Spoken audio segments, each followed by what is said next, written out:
संसार दावानल निरलोकां तराय कारुण्य घनाघनत्यम्. Leaders of the Hindu community, distinguished guests, fellow South Africans, for our country and those who follow them, they testify to the indomitable spirit with which Hindu Dharma is giving us the actual greatest original language on the planet. India Bharat is actually the guru of the world. As we look at ancient wisdom, we access the spirituality that is associated with Vedic cosmology. As we look at the problems that the world is facing, we realize it is because of a lack of wisdom, a lack of the sacred, a lack of the sublime, a lack of that is profound, that bypasses race, that bypasses sectarianism, that bypasses gender. Therefore, the world is fragmenting at this particular time because it needs more of that sacred wisdom. Whether you are looking at Hinduism from a political, from an ecological, from a sociological, from a monetarial, we say most important is looking at Sanatana Dharma, looking at consciousness. It is lack of consciousness that has caused so much disturbances that these societies are facing. It is lack of consciousness that produces so much in-group, out-group. It's lack of consciousness that causes people to minimize and think that God is something sectarian and myopic.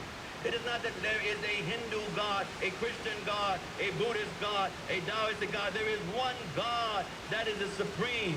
As the Vedic scripture says, Mame Vamso Jiva Loke, Jiva Bhuta Sanatana, Manachastani Indriyani, Prakritishtani Kasati. We're all parts and parcels of that same supreme Lord. As we recognize that in our Constitution, then we're able to work together with unity, with diversity. Who can give that better to the world than from Sanatana Dharma? Because it is given the greatest wisdom. Vedic knowledge is knowledge of Atma Vidya, knowledge of soul. It is not that God is looking whether we're praying in Hindi and Urdu and Sanskrit, in English and French, in Spanish, in Swahili. God is looking to see what is the quality of that particular prayer. I am coming from America, and there's two things that we have in common, America and South Africa. What are those two unfortunate things? No countries in the entire world have so many of their population in prison. America, number one. South Africa, number two.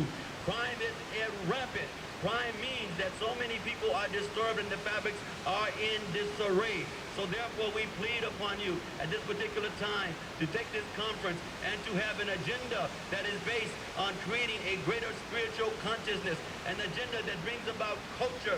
Where there is deep culture, there is natural spirituality, there is natural faith and devotion. And I end with bringing two last points. First, we want to look at the fact that we have great example of Mahatma Gandhi. And what has he given us? He has given us that we must say no longer wealth without work, no longer education and knowledge without character, no longer commerce without morality, no longer politics without principles, no longer religion without deep philosophy. When we have that deep philosophy, then we can march on. It is unfortunate that these days and times that although we have the greatest knowledge to give to the world, people are changing their names, adopting Western culture, Western lifestyles, and bringing more and more decline in the world order. Walk proudly, create this renaissance of Sanatana Dharma, offer it, export it to the world. We beg upon you as we close, please stand, and talk to the person next to you. For a person next to you, you grab his hand or you embrace that person. I honor you, offer you, please. All of you stand where you are. Please stand. And you leave here today, and after this week is out from wherever you come, whether you come from Bart, whether you're Bart in Diaspora, whether you're Bart in consciousness, we want you to be able to revise that great mission that Lord Ramachandra has given. All the greater charges, Ramachandra, Madhavacharya, Sakachandra, Vishnu Charger, they are here, and their love is prevalent. We want to connect with that. As you grab that person's hand, you say you will create this renaissance that will make a difference in the world order. You create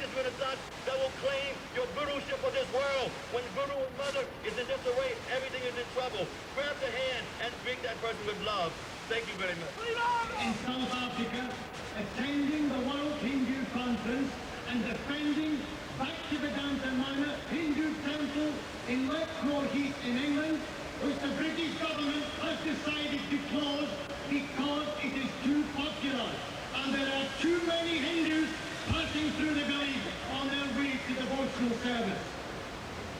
During the previous 8.5 years I have been involved in fighting for this Hindu temple. I have spoken in India, Nepal and in Holland, and on every one of these occasions I have been asked the same questions time and time again. How is it possible that this can happen in the great mother of democracy? Mr. Chairman, the answer is quite simple. We have no written constitution, and we have no Bill of Rights, and much of what you take for granted is only custom and practice.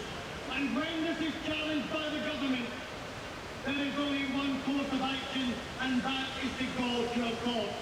But there is no justice in a court, because in a court you get a decision. And the Hindu community have spent over £500,000 in trying to secure justice that never was there, and have now offered to spend £1 million to buy the land, build the access road. प्राप्तस्य कल्याण गुणान्नवशाम्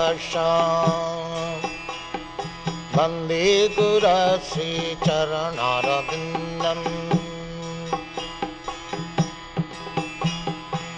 महाप्रभु कीर्तन नित्य गीता